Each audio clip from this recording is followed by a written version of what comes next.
l'homme qui nous avait traité d'attardé historique, que nous ne serions pas suffisamment entrés dans l'histoire, que nous sommes dans l'éternel recommencement, l'homme qui a fait liquider Mohamed Kadhafi, déstabiliser la Libye et déstabiliser le Mali, parce que nous savons que le Mali a été déstabilisé à partir du problème libyen.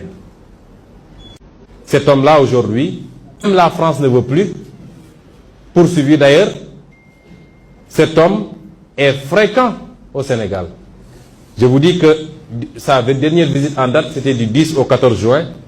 Il a quitté la Côte d'Ivoire où il était avec Jean-Yves Le Drian pour piquer sur Dakar et se faire recevoir avec le tapis rouge par toutes nos autorités. Monsieur Jean-Louis Bruguière, qui est aujourd'hui haut représentant de l'Union européenne auprès des États-Unis pour la lutte contre le financement du terrorisme.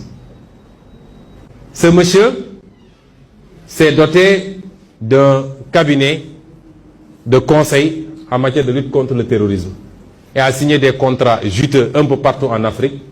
Il était au mois de septembre 2020 en Mauritanie pour renouveler son contrat. En réalité, c'est un spécialiste de la traque des opposants africains. Tout opposant africain est terroriste pour lui. Et il est grassement payé pour le faire. Comme du temps de Focard.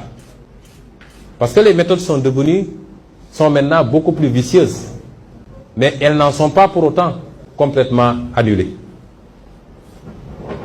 Ils n'ont pas pour autant abandonné toutes les vieilles méthodes de liquidation, comme ça a été fait avec les Sankara, les Lumumba, etc. Mais les méthodes sont beaucoup plus vicieuses maintenant. C'est des méthodes de destruction d'opposants par tous les outils modernes que nous connaissons.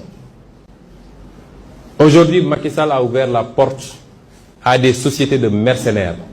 Depuis que le pétrole et le gaz, nous avons toutes sortes de sociétés de mercenaires. Et je demanderai aux journalistes de faire de petites recherches sur la société Cove 16 SA, d'un certain Laurent Clerc, régulièrement à Dakar, et qui prétend avoir des méthodes pour se débarrasser des opposants.